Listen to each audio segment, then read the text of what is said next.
Hey YouTube fam, so you're here because you want some help starting your clothing brand. Don't worry, I got you. Here in this video, I'm going to be sharing the first 5 basic tips on starting a clothing brand.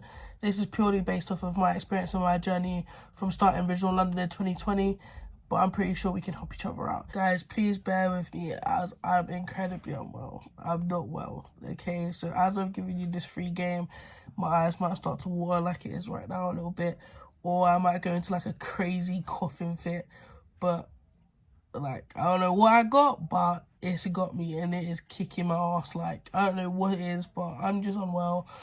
But don't worry, the germs can't through the phone, so you're calm. You're calm to stay. On this channel, there'll be a lot of free game, and it's literally a front row seat into the growth, my journey and experience with Original London. And viewers can take that out.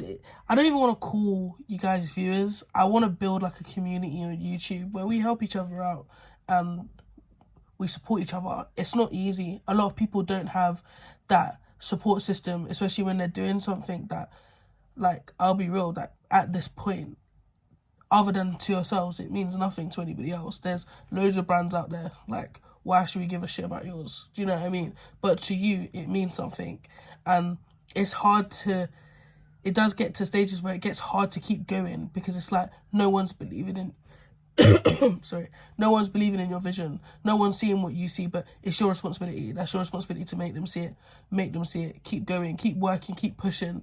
And I feel like let's build this community on YouTube where we can, in the comments, I'll be real, I only want to see encouragement, other people listing free game, teach me shit. Like, just because I'm the one in front of the camera right now doesn't mean I can't learn. Teach me stuff, throw it in the comments if there's particular videos that you want to see. Let me know and I'll do them.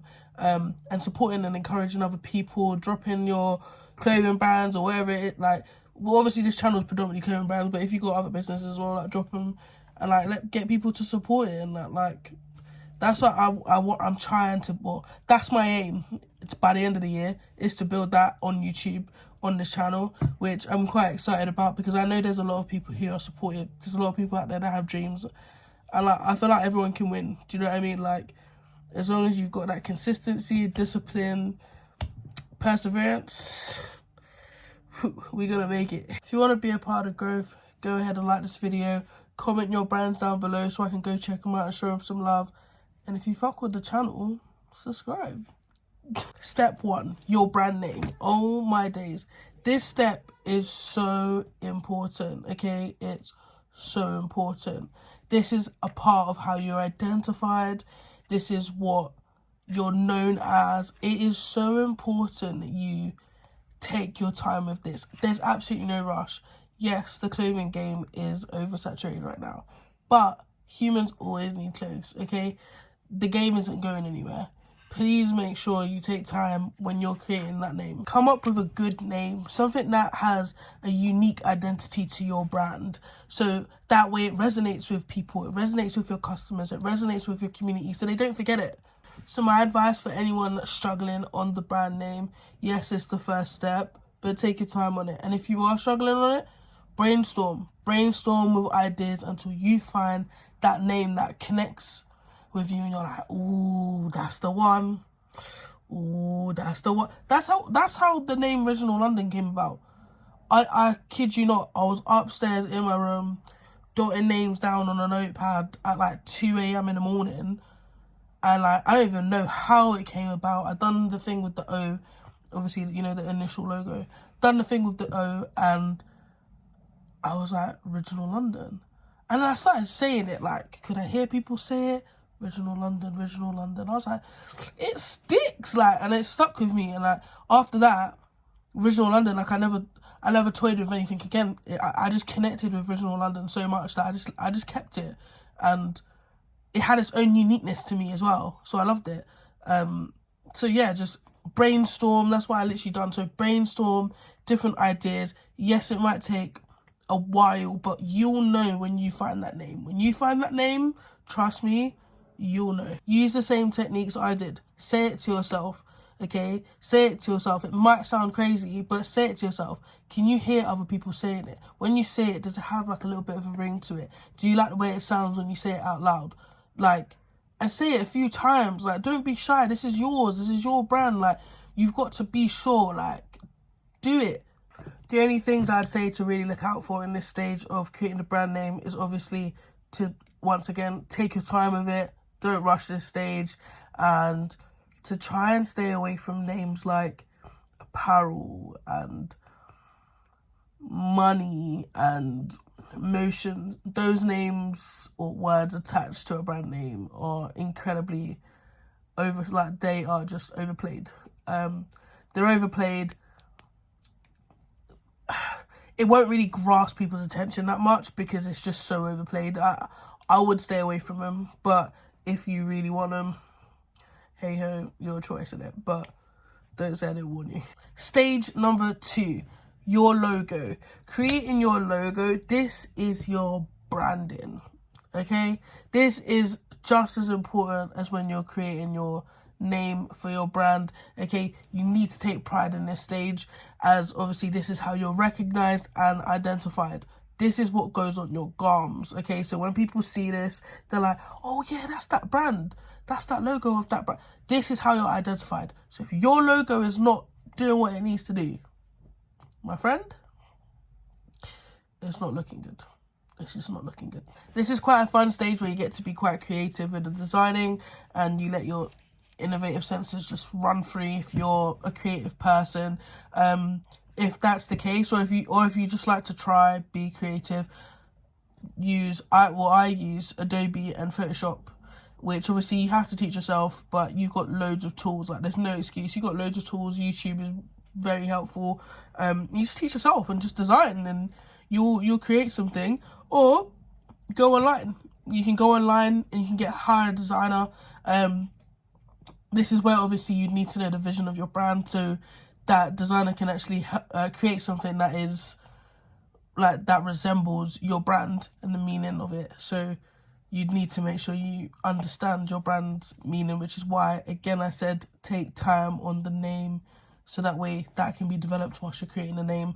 So when it comes to stuff like designing garms or telling a designer what to do, there's a clear instruction about how it needs to look, because this is the meaning behind it, or this is the story behind the logo name. So it gives them a better vision of how things should look and how they should design it. So in a nutshell, if you're going to design yourself, head over to obviously Adobe Illustrator or Photoshop. If you don't have a computer, you can still use Adobe Illustrator. I think you can still actually use both of them, but if you've got maybe just a phone, Procreate is another option for you, or you could use any other apps that you feel as if you can work with it. Or if you want to hire somebody, I haven't personally tried this, but I know Fiverr, I have had a browse. Fiverr have like a lot of people who are ready and willing to help. They've got experience. They get ratings as well, so you can see how good they are. And have a conversation with them and see what they can do for you. If you are not comfortable designing that yourself and you don't really want to give it a go, there's another option for you. The identification in your logo branding is so important. The uniqueness is so important. And the reason why I actually do say this is because there was a brand that I came across, and I proper looked at it, Trapstar. Like, some of you may know who they are. It's a massive streetwear brand in London. And their font is so unique to them that when anyone else does it, it instantly just makes me think Trapstar. Like, straight away, I don't care what that name or that brand is. As soon as I see like that pointy font, the first thing that comes to my mind, Trapstar. Like, they've got that font on lock. So it's just small details like that, like something so simple as the font. Like, having those minor details on lock. Sorry, my phone just died. Having those minor details on lock can really make a difference. So that's why your logo branding is so important, because that uniqueness is literally attached to that brand. It's attached to Trapstar, to the point where whenever I see any other startup brands that are trying to use that same font, instantly I just think Trapstar. Like, I don't care what it's called. I don't care, give a shit what it's called. Instantly, the first thing I think of is Trapstar. So having that unique branding, it really does. It makes people remember as well. Like, as soon as you see the pointy font, the first thing it doesn't even have to be the T Trapstar initial. As soon as you see that pointy font, you think of Trapstar. Like, and this is what I'm saying. Like, they have that on lock. Step number 3. What type of brand will I be? This stage, you need to know this, okay? You need to know what type of brand you are creating, because this helps you with your niche, okay? This is how you find where you fit in. This is how you know what to design, how to design it, how to market it. If you don't know this, you're going to struggle, okay? You have to know what type of brand you're going to be. And if that confuses you, I'll help you out, don't worry. Just a quick recap, that this is obviously where you draw your audience, you build a community, you create your styles, and you deliver marketing to, okay? So this is so important. You've got to know where you fit in. So if you're stuck with how do I find who I connect with, this is where research comes in. You need to research different streetwear brands and find where you fit in, where your brand fits in, and what type of brand you're trying to create. So I can give you 2 examples. High fashion, this is like professional, clean streetwear. So this is for people like myself. So with Original London, that's my aim. Represent, About Blank, those brands, high fashion, okay? They have incredible quality. It's just clean. A lot of it's minimalistic. That is their niche, okay? Or you could be in a different category where it's like skaters. So for example, like Carhartt, Vans, or Stussy. If you look at what they create, how it's designed, how they market it, the people in their like marketing videos, they're people who relate to that lifestyle and that idealism, okay? So you have to know, this is why I'm saying you have to know where you fit in order for the rest to follow. I made this mistake when I first started my brand. I always knew that I wanted to be a high fashion brand, but I was selling to people who were not in that niche, and it did become an issue because I then stopped making sales. And like, it was only my fault, because I'm selling to people who are not, and like, I'm trying to poach people who they're not interested in that, okay? So the quality wasn't even there for me to even be calling myself a high fashion brand at that time. So there's these things that you have to research, okay? Go out, do your research, find the key elements of what makes people a high fashion, what makes brands a high fashion, what makes it a skater brand. Step number 4, designs. This is how your pieces will look. I think all the stages are important. I think I've said this stage is very important for like literally all the stages. But again, in another important stage. But like I said, this ties in with step number 3 of what type of brand you'll be. Like I said with step number 3, your type of brand, obviously, it needs to cater to a certain audience, which is your niche.